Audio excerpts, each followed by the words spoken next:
Bonjour et bienvenue sur Radio Césaire pour les chats d'histoire. Aujourd'hui, nous allons parler d'un personnage qui a marqué l'histoire, évidemment. Si je vous dis grand homme politique et de lettres lors de la Révolution, oui, Lamartine bien sûr.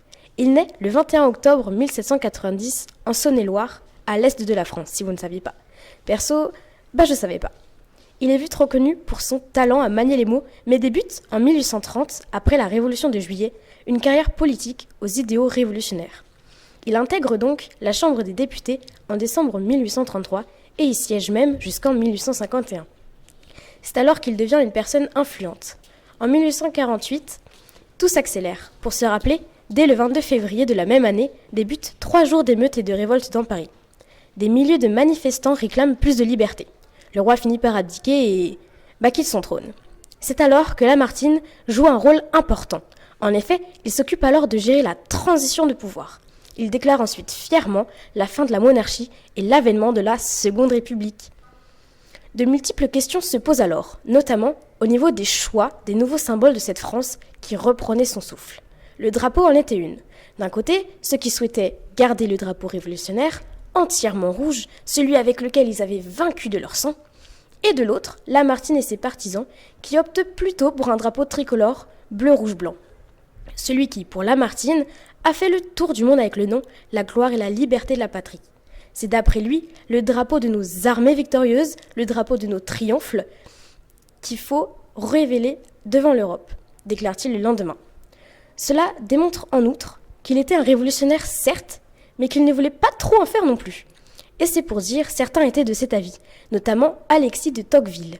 Il dit dans une publication posthume de 1893 qu'il s'efforçait de dominer les montagnards sans les abattre et qu'il ralentissait le feu révolutionnaire sans l'éteindre. Finalement, son drapeau est devenu l'officiel de la République de grâce à son excellente éloquence et sa persuasion. Cependant, il était moqué de cela. En effet, de nombreuses caricatures ont été faites comme celle de Cham. Lamartine ne s'est tout de même pas laissé déstabiliser et a également fait de nombreuses autres actions.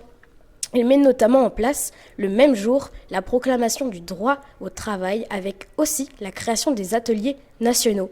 Il s'agit de postes de travail destinés aux personnes n'ayant pas d'emploi. Cela fut alors une aide précieuse, quoique momentanée, pour la population souffrante de Paris. Vient plus tard, le 2 mars, une limitation de la journée de travail de 10h à Paris et à 11h en province. Imaginez qu'avant, il n'y avait pas de limite. Cela pouvait être 15h, ce qui fait alors du 5h-20h non-stop. C'est juste fou et inconcevable de nos jours. Un autre grand acte par Lamartine, en plus de la liberté totale de la presse et de réunion, est le suffrage universel le 5 mars. Stop, je précise, le suffrage universel masculin. Et oui, il faudra attendre encore longtemps avant que les femmes ne puissent le faire. Cependant, pour Lamartine, il s'agit déjà d'une belle avancée. Le corps électoral passe alors de 246 000 électeurs à plus de 9 millions. Aujourd'hui, il s'agit d'environ 47,9 millions. Pour Lamartine, ce suffrage universel masculin devait permettre la fraternité entre les différentes classes sociales puisque, d'après lui, l'élection appartient à tous sans exception et que tout électeur est souverain. Il fait part de sa fierté dans Histoire de Révolution de 1848-1849 et décrit l'élection. On voyait les citoyens riches, pauvres, soldats ou ouvriers porter leur suffrage écrit au scrutin, les déposer dans l'urne et revenir avec la satisfaction peinte sur les traits comme d'une pieuse cérémonie. Pour finir, la Constitution du 4 novembre reprend l'essentiel de ces idées. Il signe par ailleurs le décret pour l'abolition de l'esclavage le 27 avril.